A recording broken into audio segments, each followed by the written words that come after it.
ابھی بھی مجھے کہہ رہی تھیں پورے رمضان سحری افطاری تم بناؤ گی۔ آخر سلیمہ کو بھی تو پتہ چلے کہ میری بیٹی نے ہی کچن کی ساری ذمہ داریاں سنبھالی ہوئی ہیں۔ پتہ نہیں میری ماں کو یہ سب ثابت کر کے کون سا تمغہ ملنا تھا۔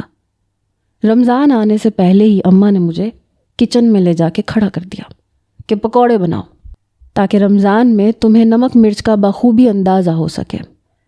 میں نے بجھے دل سے بیسن نکالا، اماں کی ہدایت پر اس میں نمک مرچ ڈالنے لگی۔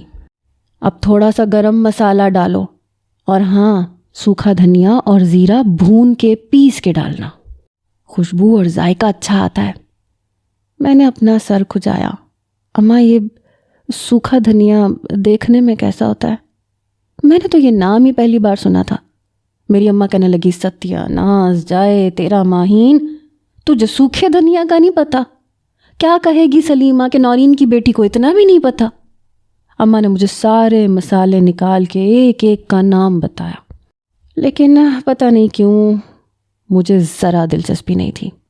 مجھے سمجھ بھی کچھ نہیں آیا تھا، لیکن میں سر اس بات میں ہلاتی رہی۔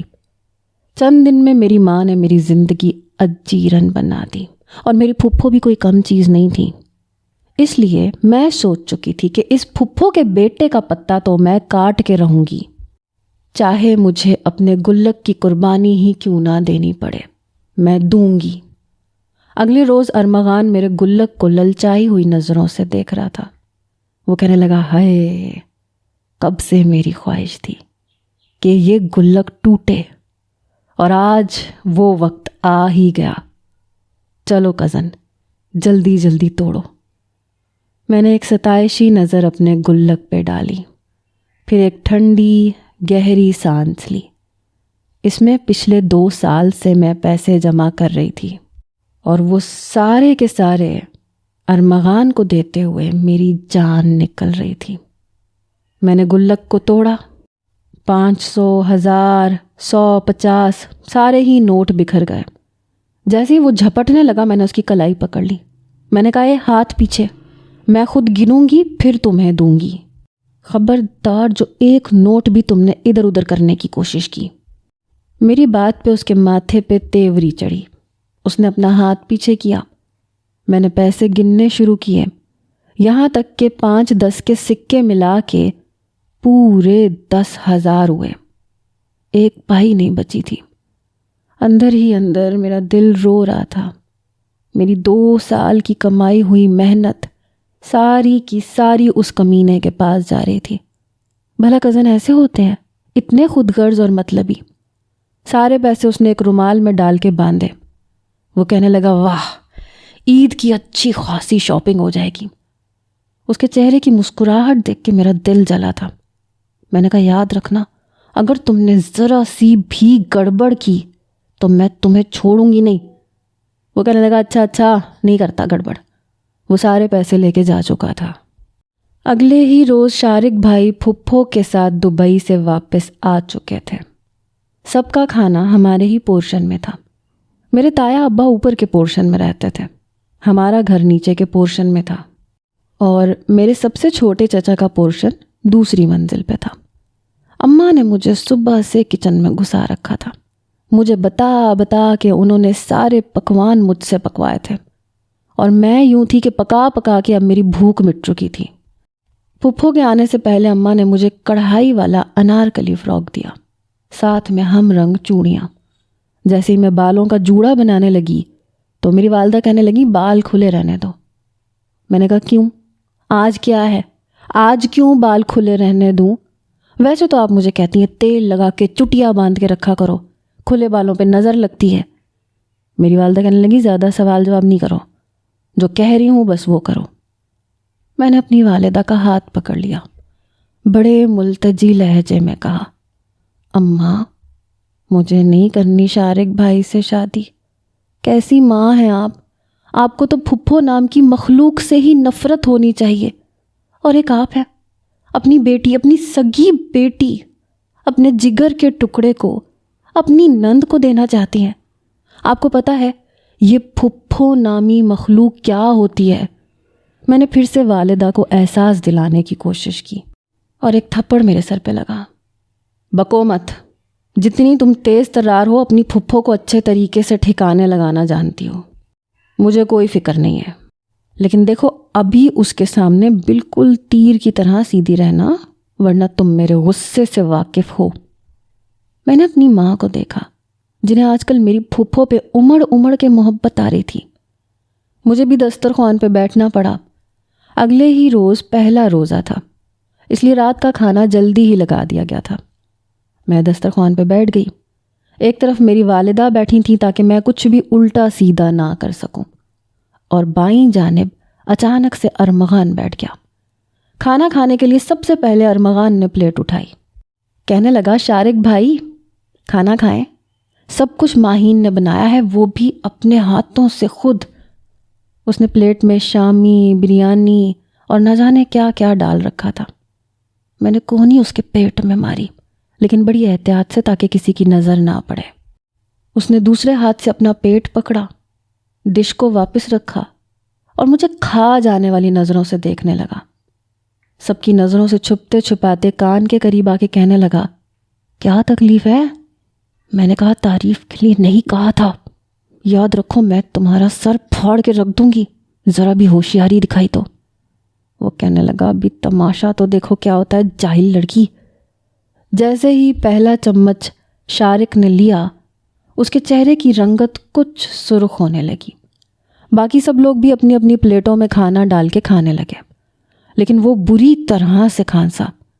جیسے اس نے پانی کا گھونٹ بھرا، مجھے سمجھ نہیں آ رہا تھا کہ آخر اس کا چہرہ سرخ کیوں ہو رہا ہے۔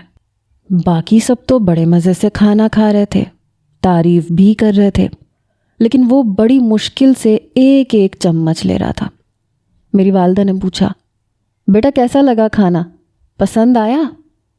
اس نے گلا صاف کیا، 2-4 بار کھانسا، پھر کہنے لگا، جی مومانی جان بہت مزے کا بنا ہے۔ پھر ایک نظر مجھ پہ ڈالی۔ اماں کی گھوری کا خیال نہ ہوتا تو میں بھی اسے گھور کے دیکھتی، لیکن مجبور تھی، مجھے مسکرا کے دیکھنا پڑا۔ بدلے میں اس نے بھی مجھے مسکرا کے دیکھا، لیکن میں محسوس کر رہی تھی جیسے وہ بڑی مشکل سے ایک ایک چمچ اپنے منہ میں لے رہا ہے۔ وہ بار بار پانی پی رہا ہے، اور میری بائیں جانب بیٹھا ارمغان اپنی ہنسی دبا رہا تھا۔ وہ کہنے لگا، بھائی اور دوں؟ وہ کہنے لگا، نہیں پلیز، بس یہ بہت ہے۔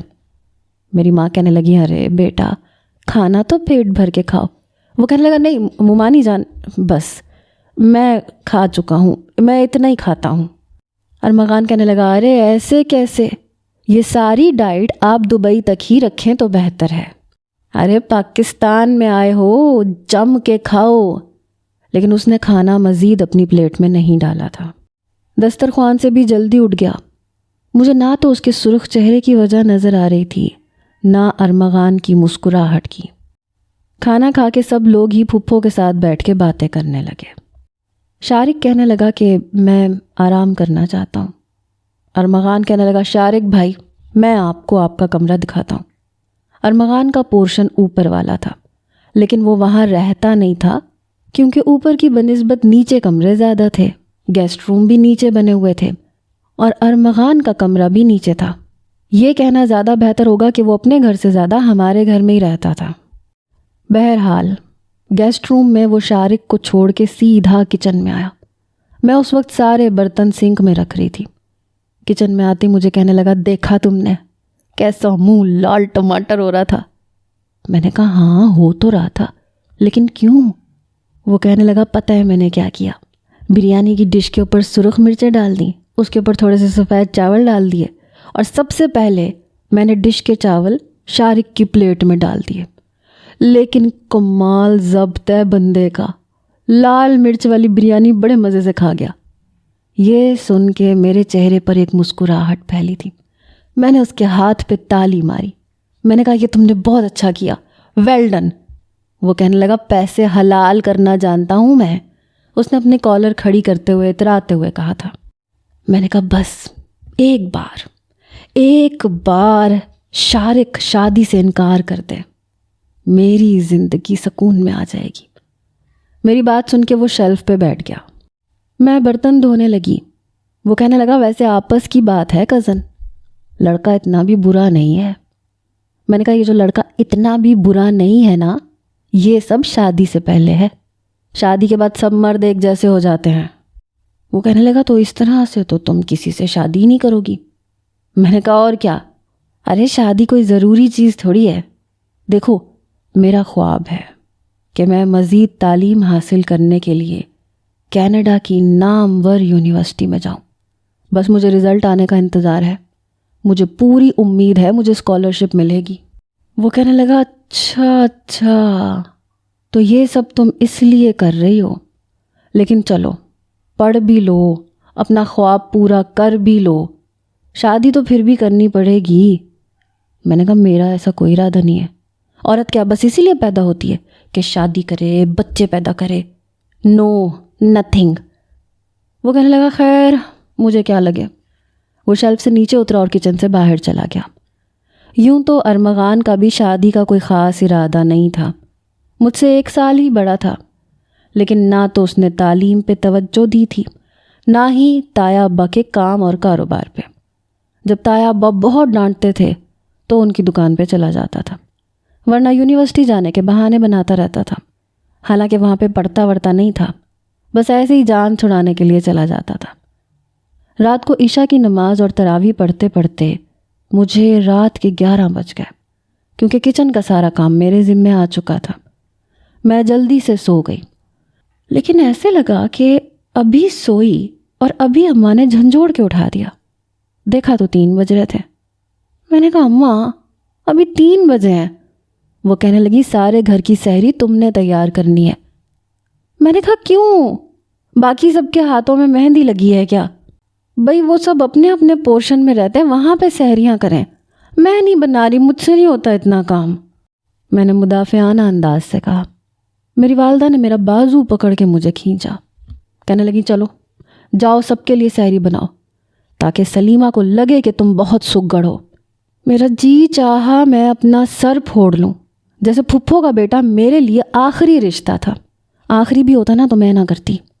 بہرحال میں کچن میں کھڑی تھی، حالانکہ میری والدہ میرے ساتھ لگی تھیں۔ شاید آپ کو یقین نہیں آئے گا، لیکن میں نے پورے 50 پراٹھے بنائے تھے، پورے 50۔ تقریباً سبھی لوگ نیچے جمع ہونے شروع ہو گئے تھے۔ تائی اماں کہنے لگی نورین تم نے کیا بچی پہ اتنی ذمہ داریاں ڈال دی ہیں؟ ارے ہمیں بھی جگا دیتی، ہم مل کے سحری کی ساری تیاری کر لیتے۔ ٹھیک ہے سلیمہ آئی ہے، سب کا دل ہے کہ اکٹھے بیٹھ کے سحری کریں، افطاری کریں، لیکن یہ تو نہیں کہ سارا بوجھ تم نے بچی پہ ڈال دیا۔ دسترخوان پہ سب خواتین اور مرد حضرات بیٹھ چکے تھے۔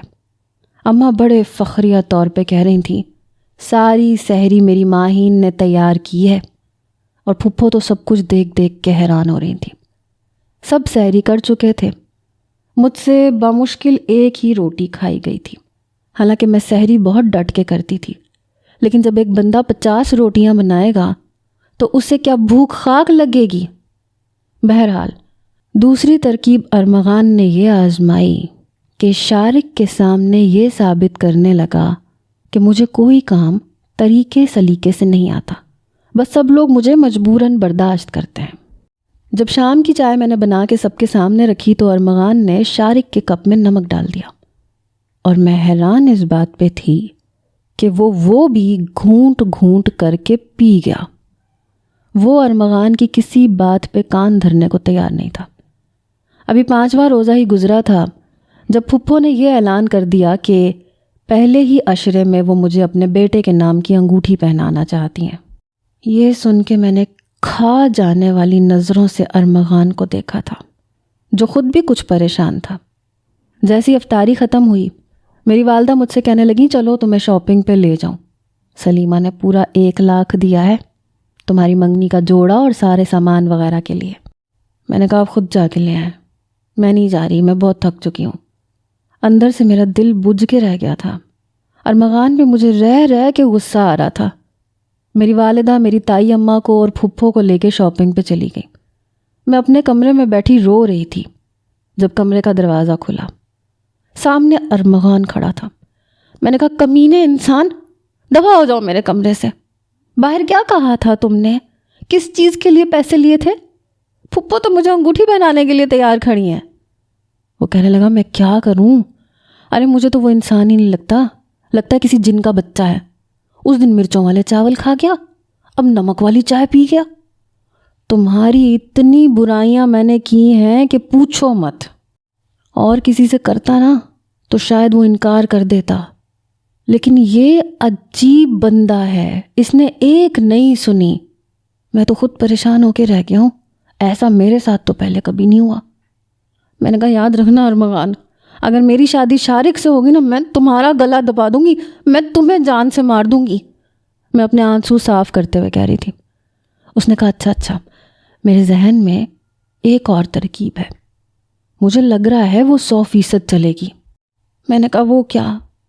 کہنے لگا دیکھو ہمیں نا تھوڑا سا کچھ ہٹ کے کرنا پڑے گا۔ میں نے کہا کیا مطلب ہے، کیا ہٹ کے کرنا پڑے گا؟ وہ کہنے لگا افطاری کے بعد تم میرے ساتھ باہر چلنا کسی بھی بہانے سے۔ میں نے کہا آگے پھر کیا ہوگا؟ وہ کہنے لگا آگے کا سین یہ ہے کہ میں اپنے ایک دوست سے بات کر چکا ہوں، یقین مانو وہ بھی میری طرح بنا پیسے کے بات نہیں سنتا، تو تمہارے اس 10,000 میں سے پورے 2,000 میں نے اس کو دیے۔ میں نے کہا کس چیز کے لیے؟ وہ کہنے لگا میں تمہیں ایک اچھے سے ریسٹورنٹ میں لے کے جاؤں گا، وہاں میرا دوست پہلے سے موجود ہوگا، تم اس کے ساتھ بیٹھ کے باتیں کرنا، میں کسی نہ کسی بہانے سے شارق کو اسی ریسٹورنٹ میں لے آؤں گا۔ جب وہ تمہیں کسی اجنبی کے ساتھ بیٹھا دیکھے گا تو میں کہہ دوں گا کہ تم تو اس لڑکے کو پسند کرتی ہو، باقی کا کام تم مجھ پہ چھوڑ دو۔ مجھے پکا یقین ہے یہ سن کے وہ صاف انکار کر دے گا۔ میں نے کہا نہیں یہ نہیں، اگر اس نے میری اماں کو بتا دیا، گھر کے مردوں کو بتا دیا تو جانتے ہو میری کتنی رسوائی ہو جائے گی۔ وہ کہنے لگا میں تو صاف مکر جاؤں گا، تم بھی مکر جانا، وہ ہم دونوں مل کے مینج کر لیں گے، فی الحال مسئلہ تمہاری منگنی رکوانے کا ہے۔ جیسے تیسے مجبوراً میں ارمغان کی بات ماننے کے لیے تیار ہو گئی۔ اگلے روز جمعرات تھا اور اس سے آگے جمعہ، جب میری منگنی کی رسم شارق سے ہونی تھی۔ میں افطاری کے فوراً بعد ہی ارمغان کے ساتھ بائک پر بیٹھ کے اسی ریسٹورنٹ میں پہنچ گئی جہاں اس کا دوست بیٹھا ہوا تھا۔ اس نے ارمغان کو اشارہ کیا۔ ارمغان کہنے لگا جاؤ اس کے پاس جا کے بیٹھ جاؤ، میں بس 10 منٹ کے اندر شارق بھائی کو لے کے آتا ہوں۔ میں نے آج تک کبھی یہ کام نہیں کیا تھا، اس لیے ایک عجیب سی جھجک محسوس ہو رہی تھی۔ میں سامنے ٹیبل پہ جا کے بیٹھ گئی۔ وہ لڑکا تقریباً میرا ہی ہم عمر ہوگا۔ اس سے پہلے کہ وہ مجھ سے بات کرتا یا بے تکلف ہونے کی کوشش کرتا، میں نے سب سے پہلے اسے وارن کر دیا۔ میں نے کہا دیکھو مجھ سے زیادہ فری ہونے کی کوشش مت کرنا، پیسے مل گئے ہیں نا تمہیں؟ وہ کہنے لگا جی باجی مل گئے ہیں۔ اس کے منہ سے باجی سن کے مجھے کچھ تسلی ہوئی کہ لڑکا شریف ہے۔ میں نے کہا دیکھو جیسے ہی ایک نوجوان ارمغان کے ساتھ ریسٹورنٹ میں داخل ہوگا تم میرا ہاتھ پکڑو گے اور ایسے ہی کچھ جملے بازی بول دینا، سمجھ گئے ہو نا؟ وہ کہنے لگا جی میں سمجھ گیا ہوں۔ کچھ دیر بعد ارمغان کے ساتھ شارق ریسٹورنٹ کے اندر داخل ہوا۔ جیسے ہی میں نے ان کو دیکھا میں نے اس لڑکے سے کہا چلو شروع ہو جاؤ۔ اس لڑکے نے میرا ہاتھ پکڑا، میری آنکھوں میں دیکھنے لگا، پھر کہنے لگا میں تم سے بہت محبت کرتا ہوں، تم کیوں اپنے گھر والوں سے بات نہیں کر رہے؟ آخر کب تک ہم یوں چھپ چھپ کے ملیں گے؟ دیکھو میں یہ برداشت نہیں کر سکتا کہ تم کسی اور سے منگنی کرو۔ وہ لڑکا بڑی اچھی اداکاری کر رہا تھا۔ میں نے کہا ایک کام کرو، ذرا چور نظروں سے دیکھو وہ ہم دونوں کو دیکھ رہے ہیں کہ نہیں۔ اس لڑکے نے ایک ٹیڑھی آنکھ سے ریسٹورنٹ کے دروازے کی طرف دیکھا، کہنے لگا ہاں وہ نوجوان مجھے بڑے غصے سے دیکھ رہا ہے۔ دیکھیں باجی میں ڈرامے بازی تو کر رہا ہوں لیکن میں مار وار نہیں کھاؤں گا، پتہ چلے جو 2,000 مجھے ملے ہیں وہ میرے زخموں پہ مرہم لگانے کے کام آ جائیں۔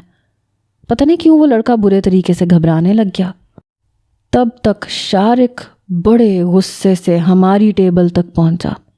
وہ لڑکا تو پہلے ہی میرا ہاتھ چھوڑ چکا تھا، اسے دیکھ کے میں بھی کھڑی ہو گئی۔ ارمغان کہنے لگا دیکھو ماہین تمہیں گھبرانے کی ضرورت نہیں ہے، شارق بھائی بہت اچھے ہیں، میں نے انہیں سب کچھ بتا دیا ہے، میرے خیال سے انہیں کوئی اعتراض نہیں ہوگا۔ یہ جاتے ہی پھپھو سے منگنی نہ کرنے کا اعلان کر دیں گے اور تمہارا نام بھی نہیں آئے گا۔ شارق نے ایک غسیلی نظر ارمغان پہ ڈالی، دوسری نظر اس نوجوان پہ، پھر اس نوجوان کا گریبان پکڑ لیا۔ کہنے لگا تمہاری ہمت کیسے ہوئی میری منگیتر کے ساتھ یہاں بیٹھ کے اس کا ہاتھ پکڑنے کی؟ یہ سن کے میں نے ارمغان کو دیکھا، وہ خود منہ کھولے دیکھ رہا تھا۔ شارق بڑے غصے سے اس لڑکے سے کہنے لگا بتاؤ مجھے ورنہ میں ابھی تمہارا گلا دبا دوں گا۔ وہ لڑکا پہلے ہی گھبرا گیا، کہنے لگا نہیں میں ان سے محبت نہیں کرتا، یہ باجی نے مجھ سے کہا تھا کہ تھوڑا سا ڈرامہ کر دو۔ کم بخت، اس نے سب سامنے سچ بول دیا۔ شارق کے ذرا پیچھے کھڑے ارمغان نے ماتھے پہ ہاتھ مارا، لیکن میں برے طریقے سے شرمندہ ہو کے رہ گئی۔ وہ کہنے لگا پورے 2000 دیے باجی جی نے یہ مجھے ڈرامے بازی کرنے کے لیے، بھائی پلیز مجھے چھوڑ دیں، میرا کوئی قصور نہیں ہے۔ کم بخت، سب کچھ بک دیا۔ غصہ مجھے اس وقت آیا جب اس لڑکے نے اپنا گریبان چھڑوایا اور تیز قدموں سے بھاگتا ہوا ریسٹورنٹ سے باہر چلا گیا، اور ارمغان بھی آہستہ آہستہ کھسک چکا تھا۔ بس میں مصیبت میں پھنس چکی تھی۔ شارق مجھے بڑے غصے سے دیکھ رہے تھے۔ میں نے کہا جھوٹ بول رہا ہے وہ، میں نے ایسا، میری آواز میرا ساتھ ہی نہیں دے رہی تھی۔ جب اس نے کہا چپ، ایک دم چپ، جب سے آیا ہوں تمہاری حرکتوں کو بڑی خاموشی سے برداشت کر رہا ہوں۔ کبھی تم میری چائے میں نمک ڈال دیتی ہو، کبھی میرے کھانے میں مرچیں ملا دیتی ہو، کبھی میری شرٹ پہ استری لگا دیتی ہو۔ یہ سب کچھ تم کیوں کر رہی ہو میں نہیں جانتا، لیکن تمہیں ایک بات میں صاف الفاظ میں کہنا چاہتا ہوں، شادی تمہاری مجھی سے ہوگی، اس لیے یہ اوٹ پٹانگ حرکتیں کرنا چھوڑ دو، کیونکہ کوئی فائدہ نہیں ہے۔ شارق کی بات سن کے میں مزید پریشان ہوئی، اور وہ کمبخت کمینہ الو کا پٹھا میرے پیسے لے کے کھا گیا اور یہاں سے کھسک کے چلا گیا جب مجھے سب سے زیادہ اس کی ضرورت تھی۔ شارق کہنے لگا ڈرامے بازی ختم ہو گئی ہے تو پھر چلیں۔ مجبوراً مجھے اس کے ساتھ باہر آنا پڑا۔ باہر تایا ابا کی گاڑی کھڑی تھی۔ شارق نے گاڑی کا فرنٹ ڈور کھولا، وہ ڈرائیونگ سیٹ پہ بیٹھ گیا، دوسرا ڈور میرے لیے کھولا تھا۔ میں چپ چاپ بیٹھ گئی۔ گاڑی چلاتے ہوئے بھی اس کے ماتھے پہ تیوری چڑھی ہوئی تھی۔ وہ کہنے لگا مجھے اس قسم کی بچکانہ قسم کی حرکتیں کرنے والی لڑکیاں بالکل پسند نہیں ہیں، آئندہ میں تمہیں ایسی حرکتیں کرتے ہوئے نہ دیکھوں۔ مجھے سنجیدہ قسم کی لڑکیاں پسند ہیں، اور آج کے بعد مجھے شکایت نہ ملے، کیونکہ میں پچھلے 5 دن سے صرف تمہاری نادانی سمجھ کے یہ سب کچھ برداشت کر رہا تھا۔ میں نے کہا شارق بھائی مجھے آپ سے کچھ کہنا ہے۔ میں چاہتی تھی کہ میں اسے سچ کہہ دوں۔ وہ کہنے لگا مجھے کچھ نہیں سننا، میں صرف اپنی بات کہنے کا عادی ہوں، اور وہ میں تم سے کہہ چکا ہوں۔ عید کے فوراً بعد نکاح کے ساتھ رخصتی کروا کے میں تمہیں دبئی لے جاؤں گا۔ بہتر ہے کہ تم اپنے آپ کو میرے مزاج کے حساب سے بدل لو۔ میری پسند ناپسند ہر چیز کا تمہیں بخوبی اندازہ ہونا چاہیے۔ میں بار بار اپنی بات کو دہرانے اور کہنے کا عادی نہیں ہوں، اور ہاں مجھے تمہارا ارمغان سے بے تکلف ہونا پسند نہیں ہے۔ ذرا فاصلہ رکھا کرو اس سے، تمہارا سگا بھائی نہیں ہے وہ۔ باتیں کرتے کرتے وہ گھر تک پہنچا۔ میں بڑے مرے قدم اٹھاتے ہوئے اپنے کمرے میں آئی۔ میرے سارے ڈرامے فیل ہو چکے تھے۔ وہ شخص تو ٹلنے کے لیے تیار ہی نہیں تھا، بلکہ اب تو اس کے رویے کو میں اچھی طرح سے دیکھ چکی تھی۔ سب سے پہلے میں نے اپنا موبائل پکڑا اور ارمغان کو کال کی۔ پہلی ہی بیل پہ اس نے فون اٹھایا۔ میں نے کہا بے وفا کمینے، اس لیے پیسے دیے تھے میں نے تمہیں کہ مجھے مشکل وقت میں چھوڑ کے چلے جاؤ۔ وہ کہنے لگا میں خود ڈر گیا تھا یار، سارا کچھ فیل ہو رہا ہے۔ ایسا کرو تم اپنے پیسے مجھ سے واپس لے لو۔ شکر ہے میں نے شاپنگ نہیں کر لی تھی، لیکن میں تمہارے اس مسئلے میں نہیں آ سکتا۔ میں رونے لگ گئی۔ وہ کہنے لگا ماہین کیا ہوا ہے؟ میں روئے جا رہی تھی۔ میں نے فون بند کر دیا۔ شارق کی باتوں سے مجھے اس سے خوف سا محسوس ہو رہا تھا۔ میں جان چکی تھی اب وہ پیچھے نہیں ہٹے گا، اور جس مزاج کا وہ انسان تھا مجھے نہیں لگتا تھا کہ میں اپنی مرضی سے سانس بھی لے پاؤں گی۔ میں ابھی یہی سوچ رہی تھی جب ارمغان میرے کمرے میں آیا. مجھے روتا ہوا دیکھ کے میرے برابر میں بیٹھ گیا. کہنے لگا کیا ہوا؟ کچھ کہا ہے تم سے شارق بھائی نے؟ پتہ نہیں کیوں لیکن میں بے ساختہ اس کے کندھے پہ سر رکھ کے رونے لگی.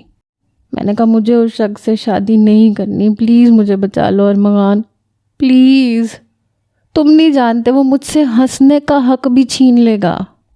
لیکن میں نہیں جانتی تھی کہ اچانک سے کمرے کا دروازہ کھلے گا اور